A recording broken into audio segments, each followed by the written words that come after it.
tiempos, y en eso hablo de los últimos 5 o 6 años, ha sido positivo, en el sentido de que el empleo informal en Colombia como proporción del empleo total se ha venido reduciendo. Bueno, ¿qué otra cosa nos está pasando en la coyuntura? Las exportaciones nuestras van lamentablemente de capa caída. O sea, ¿por qué? El 55% de las exportaciones nuestras en el año 2014 eran petróleo. Ustedes han visto lo que le ha pasado a los precios del petróleo.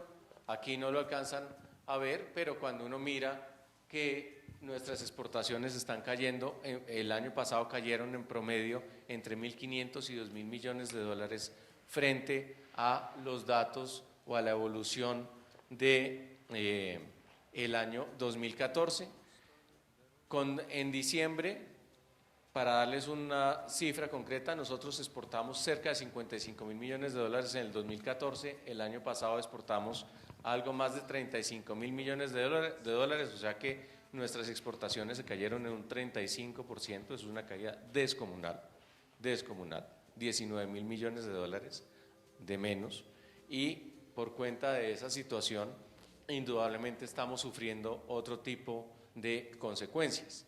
El hecho de que efectivamente no solo el petróleo, la caída grande sin duda alguna fue de combustibles, 47% de caída, pero también la verdad es que las exportaciones de bienes agropecuarios cayeron el año pasado en cerca de un 6% y las exportaciones de manufacturas cayeron en cerca de un 11%, es decir, nuestro comercio exterior va de capa caída. No están los datos completos del año pasado, pero incluso el hecho es que la balanza comercial de Colombia, que entre enero y noviembre, que en el año 2014 había sido deficitaria en 4.800 millones de dólares, el año pasado, para esos primeros 11 meses del año, fue deficitaria en 14.500 millones de dólares. O sea, nosotros estamos teniendo un desequilibrio externo muy llamativo, que es la segunda fuente de preocupación grande de las autoridades económicas. La primera, una vez más, la inflación; la segunda, el desequilibrio externo. Entonces, cuando uno quiere entender por qué el dólar ha subido lo que ha subido, uno miraba cuando el dólar estaba a 1.800 y era bastante fácil concluir que nosotros estábamos en un nivel que era insostenible y que tenía que haber una corrección cambiaria, pero a nadie, de verdad, yo que me la paso mirando las predicciones que hacen los especialistas, se le ocurrió que el dólar iba a llegar a 3.400 pesos al cabo de 18 o 24 meses, que fue lo que sucedió. ¿Y por qué ha sido tan fuerte la reacción de la tasa de cambio? Por cuenta de ese desequilibrio externo. Ese desequilibrio externo se nota en algo que los economistas conocen como el saldo de la cuenta corriente de la balanza de pagos, que mide básicamente nuestro intercambio de bienes y servicios con el exterior. Y medido como tamaño de la economía, ese desfase, en el caso nuestro, equivale al 6,5% del Producto Interno Bruto. Es usual, y la verdad muchos países tienen un desfase, pero nunca tienen un desfase tan grande. Les voy a dar un ejemplo. La revista The Economist saca un listado de 55 países del mundo y muestra su desfase en cuenta corriente. Colombia es el país con el peor desfase de lejos, o sea, menos 6,5% como proporción de su Producto Interno. El segundo país con mayor desfase es Turquía, que está en 5%, y el resto están alrededor del 4% o mucho más abajo. O sea, nosotros tenemos un problema de desequilibrio descomunal. Eso en dólares equivale a cerca de 19.000 millones de dólares. El país, la gran pregunta en eso, por supuesto, no es necesariamente qué tan grande sea ese desfase, sino si uno tiene la capacidad de financiarlo o no. Hasta ahora Colombia lo ha logrado financiar, pero sin duda alguna que, una vez más, la respuesta de la tasa de cambio tiene que ver con ese desequilibrio externo. Y esto, como sucede en la economía, sobre todo en un régimen de tasa de cambio flotante, esto se arregla a las buenas o a las malas. Si esa brecha no se cierra y nosotros tenemos problemas en mantener la confianza externa, es indudable que habrá presión para que el peso suba más. Si comenzamos a ver este año que esa brecha empieza a cerrarse, la presión sobre el peso va a disminuir. Ese es el tema absolutamente fundamental, pero por cuenta de esa situación es que nosotros tenemos la tasa de cambio donde la tenemos hoy. Yo, por supuesto, no tengo ni idea en cuánto va a estar el dólar en un mes, en 2 meses, en diciembre. Si lo supiera no estaría director de portafolio, sino ganando plata especulando, y nadie lo sabe en el mundo, ¿sí? Pero sí veo las tendencias y veo las presiones, y es evidente que hoy en día uno puede decir con cierto margen de seguridad que las presiones sobre el peso son hacia una devaluación un poco mayor que hacia una revaluación, a menos que suceda algo extraordinario, como por ejemplo que el petróleo se duplique de precio por cuenta de un factor geopolítico de la noche a la mañana, algo que la verdad es poco probable. Entonces, en ese sentido, primer lío, la inflación, que puede tener un escenario de mejoría en el segundo semestre, pero un lío mucho más grande para Colombia es su desequilibrio externo. Y ese desequilibrio externo es el que tiene con las luces encendidas no solo a los analistas aquí adentro, sino a los analistas externos que miran las cuentas de Colombia y explican, entre otras razones, por qué el margen de riesgo de nuestros títulos de deuda es más alto que para países que en comparación de países similares en la región.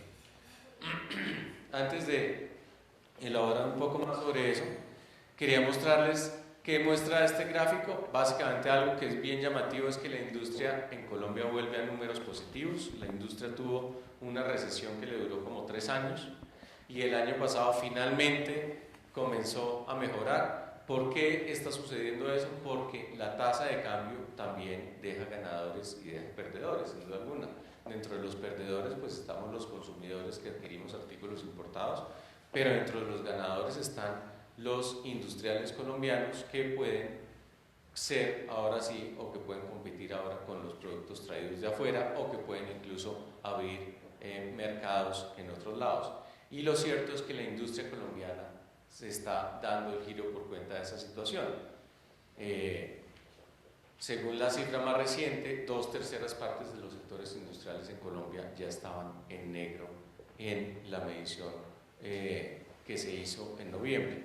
Ha habido un cambio de tendencia, todavía con unas cifras bastante bajitas, pero la expectativa, sobre todo para este año, es que las cosas esa mejoría se note en forma mucho más significativa, entre otras por el controvertido proyecto de Reficar, que indudablemente va a golpear positivamente las cifras de la industria.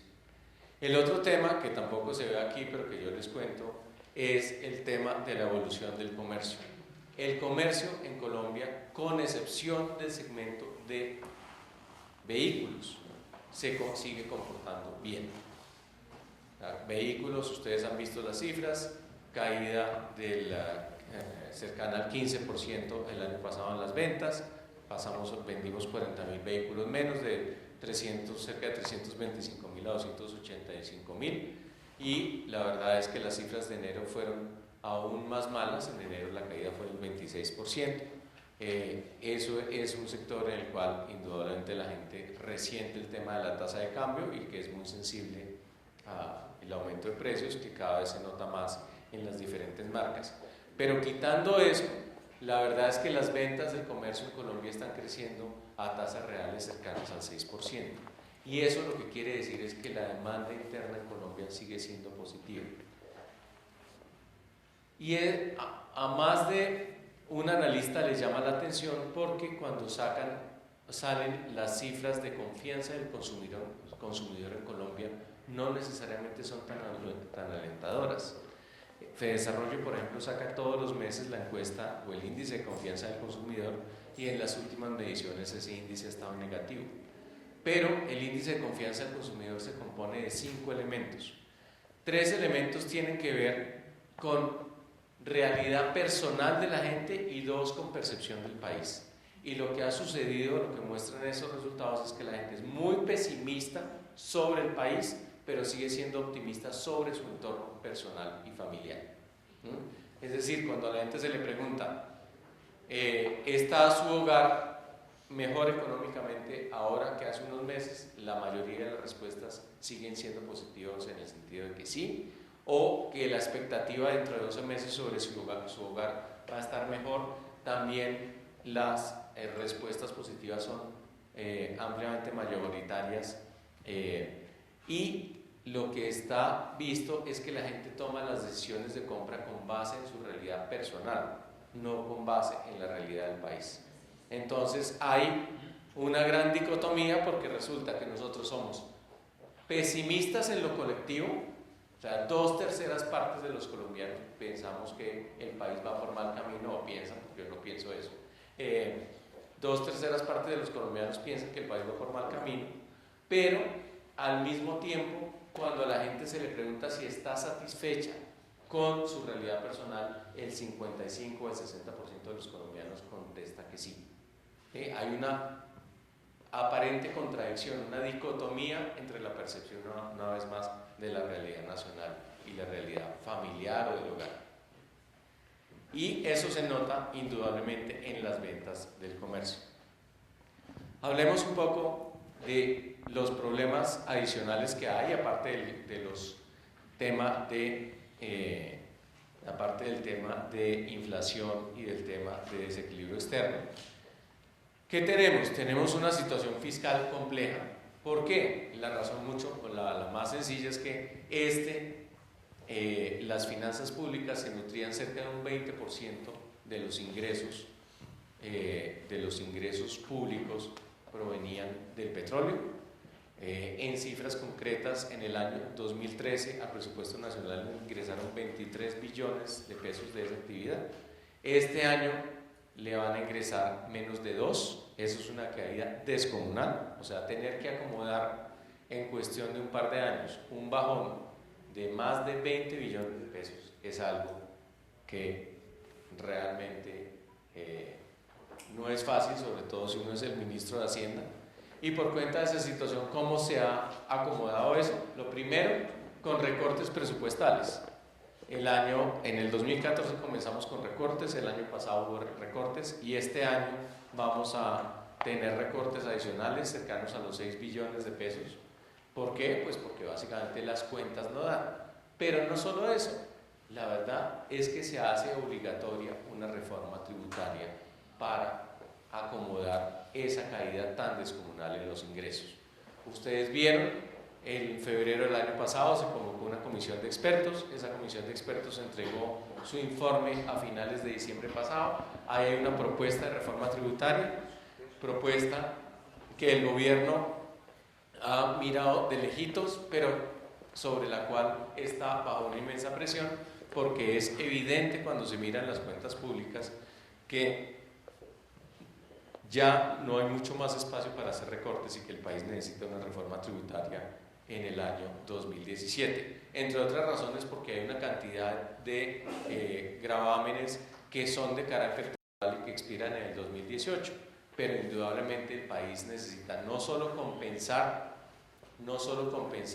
la plata que se le fue por cuenta del petróleo, sino adicionalmente lo que recomiendo a los técnicos es aumentar el esfuerzo tributario. ¿Qué elementos tiene la propuesta de los expertos? La propuesta de los expertos básicamente lo que dice es, en temas de renta, redistribuyamos las cargas, es decir, que a las sociedades que en Colombia están teniendo gravámenes superiores al 43%, bajémosle la carga y subámoselas a las personas, pero que el efecto en renta es neutro. Es básicamente acomodarse a algo que sucede en el mundo. En el mundo el 70% de los impuestos los pagan las personas, el 30% los pagan las empresas. En Colombia el 70% de los impuestos los pagan las empresas y el 30% las personas. En Colombia las cargas están mal repartidas, por lo menos si uno compara con lo que sucede en los países desarrollados. Eso es un tema. Y el otro tema de incremento de cargas tributarias, lo que proponen los expertos es el aumento del IVA del 16 al 19%.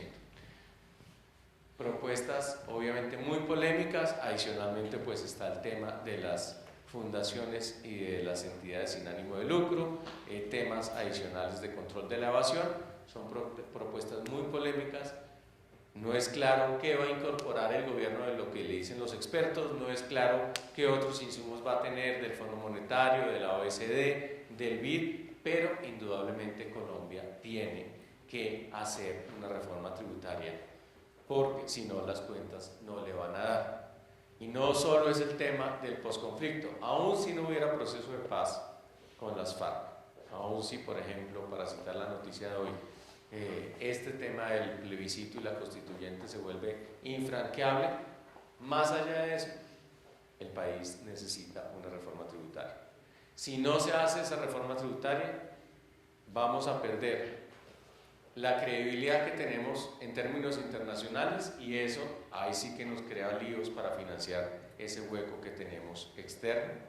Adicionalmente, por supuesto, una gran parte de los programas en marcha se verían afectados y la verdad es que sería insostenible el tema de las finanzas públicas. Colombia, contra lo que uno pueda creer, como proporción del tamaño de su economía, recauda menos impuestos que el promedio de América Latina, 2 puntos del Producto Interno menos frente al promedio latinoamericano, para no hablar de 15 puntos menos frente al promedio de los países de la OECD. O sea que ahí hay que meterle el diente. Vamos a ver en qué consiste esa propuesta y estoy seguro de que va a ser ampliamente debatida. Siempre en estas cosas en el Congreso es claro lo que entra, no es claro lo que va a salir, pero pues digamos que eso va a suceder. Adicionalmente, pues eso está relacionado con el tema que hablamos del tema de déficit en cuenta corriente, está el tema de la aceleración de la inflación, está por supuesto el tema del petróleo, que sigue siendo una incógnita. Nadie esperaba que el petróleo se mantuviera en $30 por barril este año, por lo menos esa no era la expectativa de hace un año. ¿Qué es lo que está pasando? Ustedes lo saben bien. Aquí lo que hay es una guerra de productores por cuota de mercado y básicamente los productores de menor costo, particularmente los del Medio Oriente impulsados por Arabia Saudita, lo que quieren es sacar del mercado a productores de mayor costo, sobre todo a los estadounidenses que utilizan las técnicas estas de fracturamiento hidráulico para sacar petróleo, que han hecho que Estados Unidos se convierta en un productor mucho más grande de crudo. Y básicamente lo que estamos es en una guerra en la cual todavía no se ha traducido en una caída importante en la producción de petróleo en el mundo. Y mientras esa situación no se mejore, pues evidentemente que nosotros vamos a pagar los platos rotos. Hoy en día, buena parte de las fluctuaciones del dólar están atadas al precio del petróleo. Si el precio del petróleo cae, como sucedió por ejemplo ayer, pues el dólar sube 40 pesos en el mercado cambiario local, porque ayer, para citar un caso concreto, pues se esfumaron un poco las esperanzas de que haya un acuerdo entre los productores para recortar el bombeo de crudo. Esa es la circunstancia y la verdad es que eso tiene impactos clarísimos sobre la tasa de cambio. Adicionalmente, pues está el tema de la paz. Y el tema de la paz es un tema complejo, no solo por el tema de la propia negociación. Ustedes saben que el trato era que a finales de marzo, el 23 en concreto, pues lleguemos a un acuerdo definitivo, a partir de lo cual pues vendrían 60 días para empezar los temas de agrupamiento de los diferentes frentes de las FARC con miras a la dejación de las armas. Pero más allá de ese tema, pues está el tema de la ratificación de los acuerdos. Hay un plebiscito pues, que salió aprobado por cuenta de una ley y que tendría lugar a mediados del año. El gran riesgo que existe en ese tema es que en lugar de ser un plebiscito sea un plebiscantos. Y eso quiere decir que en lugar de ser un plebiscito sobre la paz, se vuelva un plebiscito sobre el gobierno. Resulta que el presidente, su imagen positiva es apenas del 30%.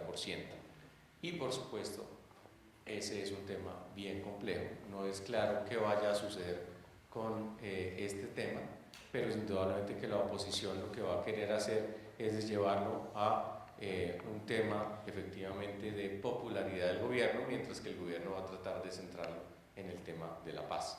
Pero por cuenta de esa situación, indudablemente que este va a ser un año también muy agitado, sobre todo durante el primer semestre en materia política, con una gran cantidad de tensiones y con una polarización que seguramente va a seguir haciendo su agosto. Pero estamos en un año convulso. Curiosamente, y una vez más, de todas maneras, los cálculos sobre la economía colombiana siguen siendo bastante positivos. O sea, incluso el Fondo Monetario Internacional, que el año pasado fue menos optimista que lo que acabaron mostrando los resultados finales, este año, por ejemplo, el Fondo Monetario le apuesta a un crecimiento de la economía colombiana de 2.7%. Y la idea es que nosotros vamos a estar entre el 2.5 y el 3, pues dependiendo de cómo evolucionen las cosas. Una vez más, no es ni mucho menos una cifra extraordinaria, pero pues si nos comparamos con otros países de la región, pues el desempeño es mejor. Esto es un poco hablando de la coyuntura, pero yo quisiera señalarles algo más que me parece que es importante. A veces es bien llamativo comprobar que la imagen que tiene Colombia, o que la imagen que tiene Colombia por fuera, entre quienes, los analistas, es mejor que la que tenemos los colombianos del país. Yo tengo una teoría y es que básicamente quienes viven afuera y no tienen que ver ni con la pelea, ni con el trino diario de Uribe, ni con la pelea del ministro de Agricultura, ni con la metida de pata de los impuestos a los carros del Ministerio de Transporte, todos temas que forman parte de esta realidad nacional tan intensa, diaria. Finalmente, quien está por fuera, pues ve la cosa con una perspectiva mucho más amplia, y yo tiendo a creer que por fuera ven la película, nosotros nos quedamos muchas veces en la foto. Y cuando uno mira lo que ha venido pasando en la Colombia, y más allá de esos temas de la coyuntura, en Colombia han pasado cosas muy importantes. Entonces, estas son las curvas de pobreza y de pobreza extrema en Colombia. En el año 2002, 1 de cada 2 colombianos era pobre. 1 de cada 2. La tasa de pobreza 49,7. El año pasado, casi 1 de cada 4, realmente el 28%. Pero lo que quiero decir con eso es que la tasa de pobreza en Colombia casi bajó a la mitad en el transcurso de este siglo. Y eso es un cambio absolutamente descomunal. Digamos, si en América Latina la disminución fue de 16 puntos porcentuales, en el caso de Colombia la disminución fue de 21 puntos porcentuales. Y más llamativo todavía, la clase media en Colombia, por primera vez en nuestra historia, superó el tamaño de la clase pobre el año pasado. Es decir, había más personas pertenecientes a la clase media, el 31%, en comparación con las personas pertenecientes a la clase pobre. Eso no nos había pasado nunca. Y esa proporción de la clase media es el doble de la que había en el 2002. Esa es la gran transformación que ha tenido Colombia. Entonces, cuando uno, más allá, una vez más, de las agitaciones del día a día, a uno le preguntan sobre el país, que si aquí no ha pasado nada, no, aquí han pasado muchas cosas. Y han pasado muchas cosas positivas. Y lo que quiere decir eso es que hay literalmente millones de hogares que disfrutan hoy de una calidad de vida mucho más elevada de la que disfrutaban antes. Uno lo puede mirar desde muchos lados. A mí me gusta mucho una encuesta que saca el DANE todos los marzos, ya va a salir la de este año, que se llama la encuesta de calidad de vida, que es una encuesta muy grande, hace como 25.000 encuestas en todo el territorio, y se van literalmente a los hogares de la gente y le preguntan qué tienen. Ustedes no alcanzan a ver, pero yo les voy a contar aquí. Entonces, por ejemplo, estos son datos del 2013 y del 2014, como les digo, la última encuesta no ha salido. Pero, por ejemplo, la proporción de refrigeradores en los hogares colombianos, 82%. 3 puntos más, casi 3 puntos más que en el año 2013, de un año a otro. Si ustedes miran esta encuesta y la devuelven, porque está la del año 2003, la proporción de refrigeradores era inferior al 50%. La proporción de hogares con máquina lavadora, en el 2014 subió casi 4 puntos porcentuales, al 57.7%. La proporción obviamente de hogares con equipo de sonido, la proporción con computador, proporciones con tabletas, etcétera, etcétera. Lo que quiere decir esto, porque esta no es la medida de la tasa de pobreza, porque uno siempre puede decir, ay sí, pero la línea de pobreza y toda esa disquisición, es que cuando uno va y mira los bienes que tienen los hogares colombianos, tienen muchos más bienes y eso es el resultado básicamente de que su ingreso ha aumentado. No es solamente un tema de estadísticas, sino que es fácil de encontrar en términos o de comprobar en términos tangibles. O un tema que nos desespera a los automovilistas, el tema de las motos. En el año 2003, 1 de cada 12 hogares en Colombia tenía una moto. Hoy en día, 1 de cada 4 tiene una moto. Es cierto, es una locura para manejarla. Pero el hecho de que la proporción de motos y hoy en día haya, según esta cuenta, más de cerca de 3,5 millones de hogares con al menos una moto, es la expresión de una mejora en el ingreso, porque ¿qué? Cuando la gente gana más dinero, se viste diferente, se transporta diferente, come diferente y vive diferente. Entonces, digamos que eso es un proceso, no quiero decir sino simplemente es un resultado lógico de la evolución de una sociedad, señor. Usted sabe que los que estamos aquí estamos en el negocio del crédito.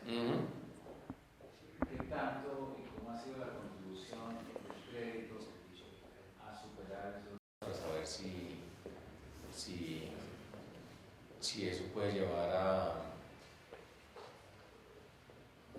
a deterioros, por ejemplo, en la calidad de la cartera pero pues a pesar de que veo que se encienden algunas luces, todavía no estamos como en temas de que se disparen las alarmas. Esa es la percepción que tengo.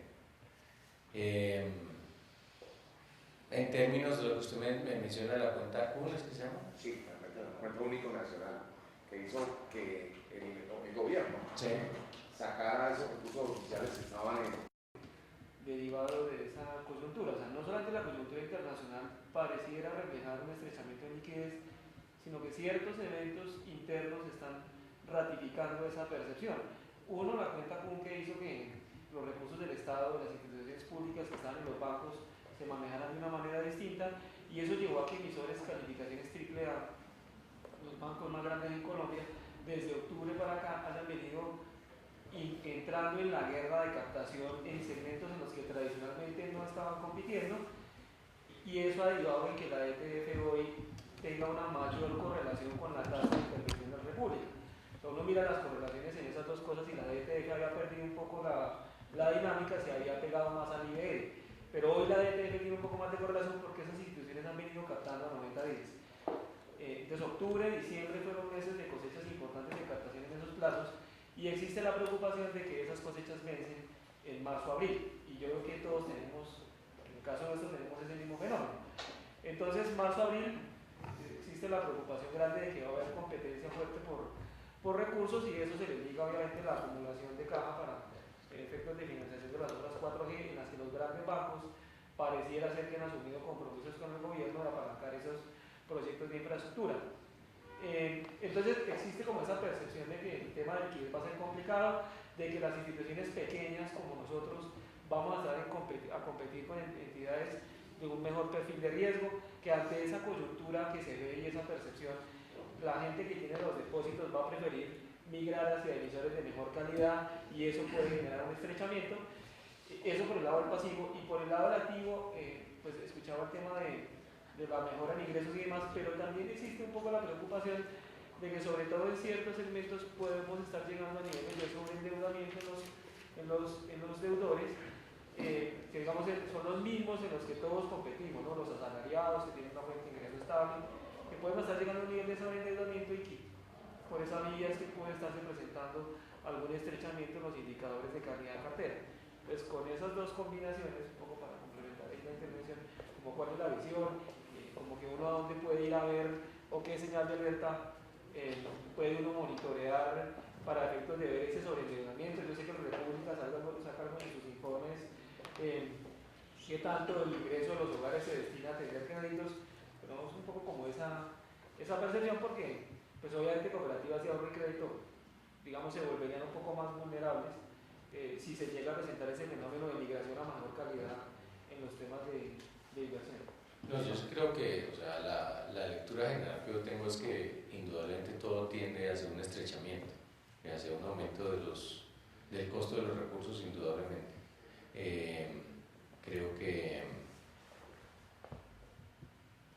que también el tema de la tasa de inflación y el tema de que yo creo que el República también va a tratar de apretar por el lado de liquidez, o sea, más allá de fijar su tasa de intervención más elevada, sino el tema de liquidez lo está apretando.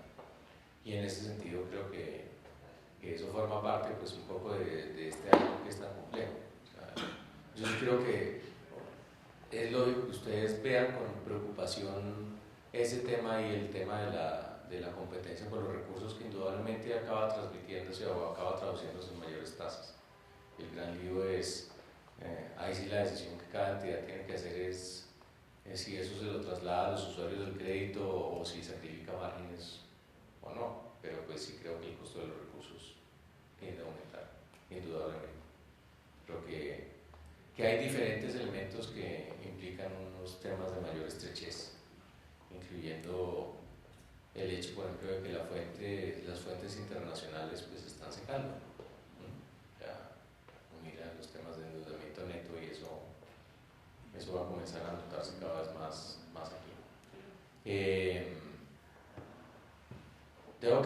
La verdad tengo que poner más las antenas sobre el tema en concreto, pues digamos, tengo que aprovechar que Gerardo Hernández vuelve a la superficie a que me cuente cómo están las cosas, pero me parece muy válido el tema y muy razonable la inquietud.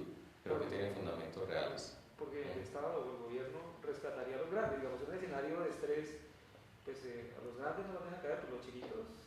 Sí. De hecho, un comentario adicional. Y yo quiero dar un elemento, perdón, que yo pienso que hay evidencias claras de que esto está estrecho. Créditos de consumo a 84 meses. A 108 meses. Pues entonces, ¿y les parece a ustedes que esas no son evidencias concretas de que esto está estrecho? Entonces, eso es un contrasentido. Créditos de consumo a 108 meses. Sí. Se explica de alguna manera porque hay menos pobres. El consumo de largo plazo es un Porque la gente con un bajo ingreso pues, tiene acceso a todo a partir del crédito. Entonces, fíjense, el mundo del capital es un mundo que vende también mucha irrealidad, que nos hace renegar todos los días, por ejemplo, de un servicio de salud pésimo y nos termine convenciendo a los pobres incluso que hay que comprar medicina prepagada. Eso es una cosa horrible, pues. Entonces, esto es un mundo de menos pobres con más infelices. Pero yo pienso que nosotros ya tenemos evidencias claras en los plazos del crédito de consumo que esto está muy estrecho. Y yo no me imagino esa estrechez sumada a un aumento del costo del crédito. Los deudores no van a poder pagar el crédito de consumo. Porque después de 108 meses, ¿qué más plazos vamos a dar? Con un incremento de la tasa del 30 o 40% sobre el costo del dinero. Entonces, las evidencias ya son ahí. Pues, y en el caso del sector cooperativo hay que prestarle mucha atención, porque los bancos grandes tienen músculo para eso. Las cooperativas no tenemos esa capacidad de competir con los bancos en tasa y en plazos, con un fondeo como el que tenemos de corto plazo y con lo que se acaba de decir todavía mucho peor. Ahí es donde vale la pena pues volver al origen. ¿Cuál es el origen de las cooperativas? El ahorro y los aportes sociales. Porque olvidamos también el aporte social en ese concepto pues del escenario de competencia, el aporte social como un costo del crédito y entonces también hemos abandonado el camino del aporte social. Entonces, ¿cómo nos vamos a fondear? Pues las evidencias son claras, esto está más estrecho. Frente a ese comentario, muy rápido, el tema de la transmisión de ese costo de fondeo por este tema coyuntural, diríamos, y en algunos casos, ha superado lo del incremento del República. En algunos casos, y es preocupante también en la calidad de la cartera, vemos incrementos de 200 básicos, 250 básicos en los tipos de interés del activo. Y eso obviamente va a tener una repercusión en la calidad de la cartera y obviamente en el menor acceso al crédito. Hay muchos bancos, inclusive grandes, que ya han la tasa de activo lo han incrementado ante esa estrechez, ante menor disponibilidad de recursos, y eso es obviamente un tema que vamos a tener que estar muy vigilantes sobre lo que va a pasar. Perdón, déjame hacer una anotación sobre eso. ¿Cómo es que uno jamás hubiera pensado que las tasas de interés que se han visto en los últimos meses, y seguramente algunos de los colegas lo han vivido, cuando los bancos, los 2 o 3 más grandes del país, tienen cotizaciones hasta 200 puntos básicos por encima de bancos que son la mitad de su tamaño para operaciones de tesorería o de 36 meses? Para no ponerle el nombre propio, pero yo tengo las cotizaciones con diferencias de 5. Entonces uno jamás hubiera pensado eso. Es un tema que hay que pararlo ahora frente a lo de las antenas, sobre todo para nosotros, los bancos medianos y pequeños, o las entidades financieras medianas y pequeñas que estamos en el mercado. Sí, y los que dependan del crédito, porque es que eso es otra, lo que usted dice es verdad. Incluso nosotros lo que nos han dicho es, mire, procure, y aprovecho pues el espacio, no, procure tener cartas en firme con comisiones, pagando incluso comisiones de compromiso sobre los cupos, porque lo más seguro es que en la competencia que vaya a haber en este segundo trimestre por recursos, de repente es posible que los bancos cierren cupos, o sencillamente no desembolse o suba tanto la tasa que al final usted no lo pueda tomar. Procure tener cupos con, así le toque pagar la comisión de compromiso. Entonces, es como bueno tener Y el llamado que hace yo creo que el campanazo de alerta es absolutamente justificado. el tema de la hora. Bueno, los dejo, de verdad que les agradezco mucho este privilegio. Ojalá que sí. Muchas gracias.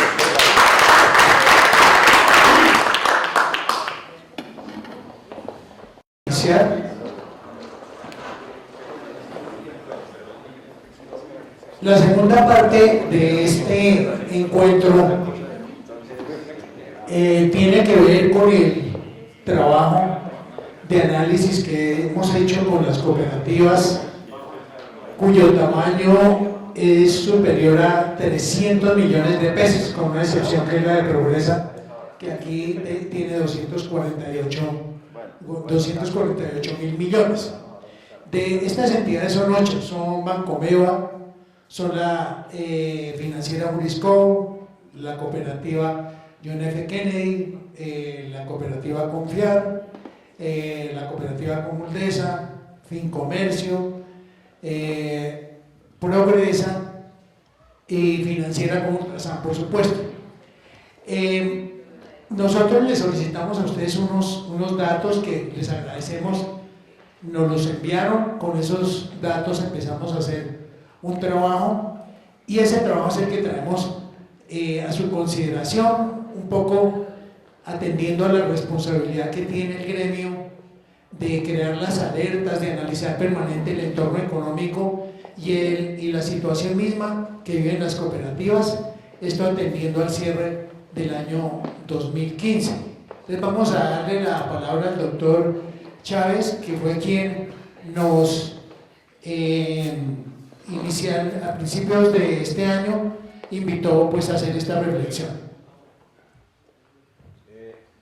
Yo creo que el ruido es bastante, lo podemos, así se escucha. No, pero nosotros sí. Para la grabación. ¿Dónde debe ser una cosa para bajarle un poquito? Porque Dale, va. hay que nos volvemos muy sensibles. Entonces, bueno, yo creo que muchísimas gracias a cada uno de ustedes por aceptar esta invitación. Nos parece que en medio de tantas ocupaciones, pues bien vale la pena. Creo que al final de la intervención anterior se dejaron una serie de inquietudes y sobre todo resaltó lo que al comienzo le decía al expositor, si nos iba a dejar como, digamos, más tranquilos o con más preocupaciones. Y yo creo que tenemos ahora más preocupaciones sobre lo que viene, sobre el inmediato futuro, sobre el entorno y obviamente pues sus repercusiones en las entidades nuestras. Nos parece que vale la pena que este ejercicio que vamos a mirar ahora sea un ejercicio que lo podamos, digamos, como acercar mucho más a nuestra realidad y de pronto depurarlo. Ahí se tomaron unas cifras, unos datos, pero es un poco en el enfoque de lo que nosotros deberíamos tener presente frente a si nuestros ingresos comparados con los gastos y los costos en que estamos incurriendo, digamos que se van a mantener, si el margen que se observa se va a reducir y si esa reducción va a ser muy notoria y acelerada, y cómo podríamos nosotros entrar a defendernos en el momento de, digamos, de entrar a sentir las implicaciones de cada uno de estos ajustes. La gran banca cuenta con todas las, digamos, los soportes que ustedes anotaban hace unos minutos, pero adicional, la mayor parte de los depósitos públicos de diferentes niveles, los pagos de obras, la monetización de la venta de lo de Isagen, la liquidez del Estado, toda está en la gran banca. Y digamos, el sector solidario es ausente digamos, de ese manejo. Entonces, la situación va a ser más exigente, más estrecha. Digamos, los ajustes, especialmente en los costos y digamos el aguante de nuestros clientes en las tasas de colocación, yo creo que eso está muy limitado. Entonces, sí se observa además de la disminución en la demanda del crédito, se observa una disminución que puede ser muy fuerte en el margen de intermediación. Entonces, digamos que el ejercicio está un poco enfocado a depurar costos y gastos. De pronto las clasificaciones internas pueden que en algunos casos no estén en las mismas cuentas, pero además de esto hay una coyuntura muy especial en la cual debemos compartir, y es que en el Ministerio de Hacienda sí parece que existe una presión hacia sus influencias inmediatas para efectos de ajustar el tema cooperativo y los resultados al final cómo están. Digamos, desde el año pasado se empezó a sentir una presión de la DIAN y eso va detrás de ir mirando cómo se está comportando digamos, las liquidaciones, los excedentes, la normatividad. Entonces creo que en esas clasificaciones vamos a empezar a sentir un poco todos estos efectos y por eso nos pareció que era bueno que nos sentáramos a mirar este tema, a poderlo confrontar, a depurarlo un poco, y seguramente en algunos campos algunos estamos haciendo ejercicios solos de temas que si los hacemos para todo el grupo en conjunto nos puede salir mucho más económico, mucho más bajo, más razonable. Entonces, ese es un poco como el propósito, y ojalá esto nos permita hacia adelante, en el inmediato futuro, ir nosotros orientándonos un poco a ciertos temas de trato conjunto. Bien, aquí, como hemos dicho, se tomó la muestra de 8 entidades que son las más grandes de la federación. Otras personas que están acá no van a verse ahí reflejados, naturalmente, porque se tomó una base diferente de análisis, pero un segundo grupo va a analizar las cooperativas con más de 100.000 millones hasta 300.000 millones, y esa será una reunión diferente, parecida a esta. Y el tercer grupo será las cooperativas inferiores a 100.000 millones. Esto lo trataremos de cubrir en los próximos meses, y la idea es analizar pues por grupos, porque los comportamientos de crecimiento y los impactos son un poco diferentes. Entonces, digamos que lo primero que vamos a decir es que este es un análisis de rentabilidad. Los periodos analizados están básicamente en el 2014 y el 2015.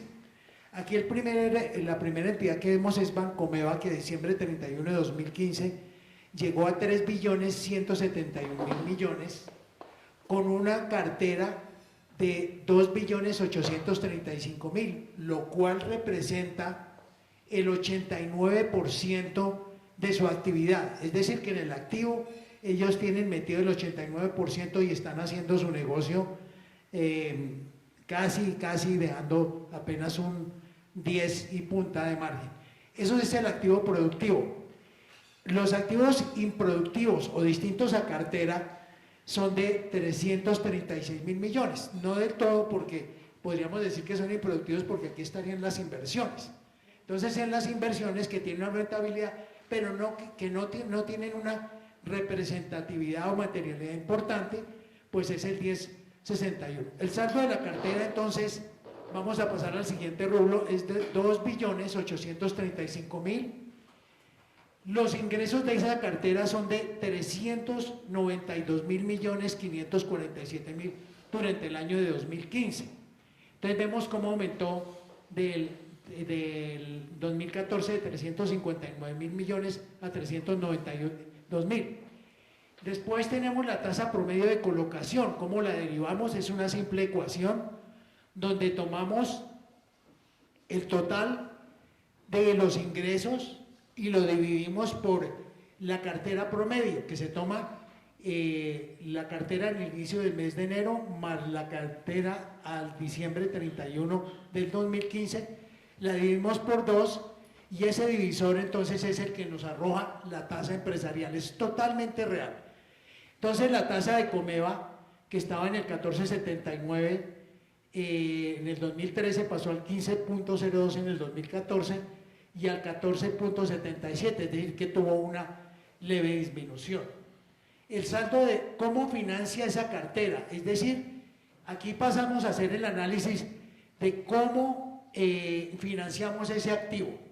Y ese activo lo financiamos con un pasivo de 1.838.000 millones de depósitos.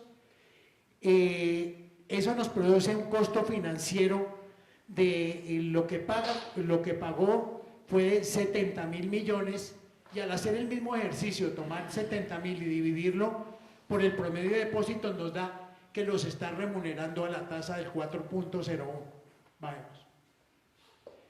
Comeva también tiene para financiarse unos títulos de inversión, que para nosotros es una figura nueva, no la conocemos, títulos de inversión, que vale 772.000 millones, es una emisión de títulos de renta fija, nos imaginamos, que tienen este monto. El costo de financiación es de 61 millones y aquí tenemos ya que eso está pagando más o menos al 8%.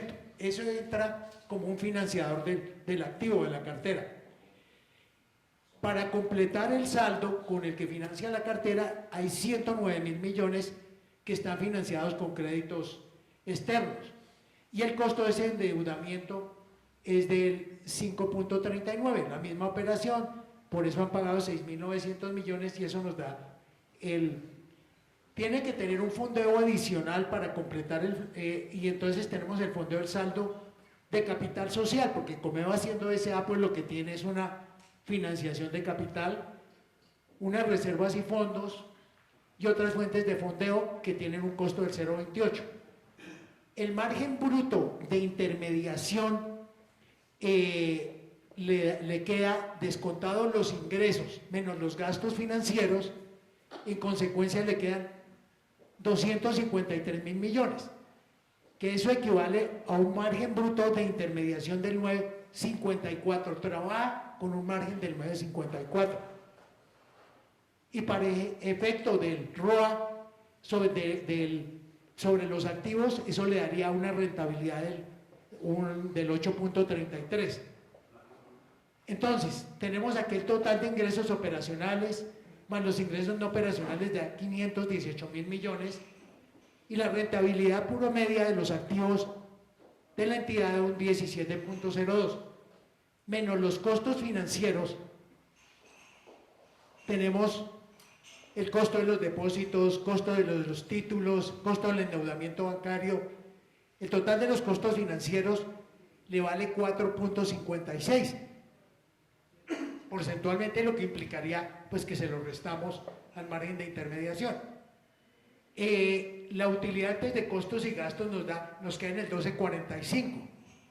y a eso le restamos ahora todo lo que reflejaron sus gastos, que son de personal 61.000 millones, impuestos 23.000 millones, generales 165.000, depreciación 2.000 millones, amortizaciones 3.080.000 millones de provisiones, lo cual da un total de gastos de 336.000 millones, lo cual nos deja, lo cual indica un promedio de gastos del 11%, 11.04, el cual se lo deducimos, le hacemos una deducción al margen bruto de intermediación, y entonces nos queda una rentabilidad promedio del activo del 1.41. Si nos atenemos, y esta es una prueba ya demasiado ácida, que seguramente las cooperativas lo estarán haciendo, pero que llamamos la atención, es que al restarle la inflación del 6.77 nos quedaría un negativo del 5.36. ¿Qué quiere decir? Que nosotros no estaríamos remunerando o manteniendo el nivel de los activos, del precio de los activos con los cuales se inició la operación en enero 1 del 2015. ¿Por qué le metemos el tema de la devaluación, perdón, de la inflación, del IPC? Porque pues nosotros deberíamos tener una operación tan eficiente que aún en el caso de Comeva, después de impuestos, deberíamos tener unos activos que permanecieran con su precio al final del ejercicio. Esta es la metodología utilizada para, la he puesto como el caso de Comeva, y ahora vamos a pasar a ver al siguiente, son 8, pero vamos a pasarlo muy rápido, vamos a pasar al siguiente, a la siguiente entidad. Después de Bancomeva está Financiera como Ultrasan, el mismo ejercicio, entonces nos da total de activos 1.077.000 millones, la cartera 890.000 millones, y ellos tienen en cartera el 82%. Si ustedes vieron, Comeva tenía el 89%. Entonces aquí ya hay un cambio en el modelo de negocio. El modelo de negocio de Comeva es más intensivo en la prestación de su servicio, de su core, que es la cartera. El total de activos distintos a carteras pues es 336.000 millones, que en este caso es 17.34% sobre el tamaño de los activos. El saldo de la cartera que nos queda para hacer ese mismo análisis de 890.000 millones, y vemos que aquí la tasa promedio de colocación al hacer la misma operación, dividimos los ingresos de 178.000 millones por el promedio de cartera del año 2015 y nos arroja una tasa del 20.32%, lo que llamaríamos en perlas una tasa empresarial, y que aquí es la tasa promedio para el periodo 2015. Eso nos indica que Financiera como Ultrasan tiene un mayor ingreso porcentualmente respecto al caso anterior que veíamos de Comeva. El costo de los depósitos es muy similar al de Comeva, 4.60, dividimos también la misma, pasamos al siguiente. A eso le restamos el costo del deudor.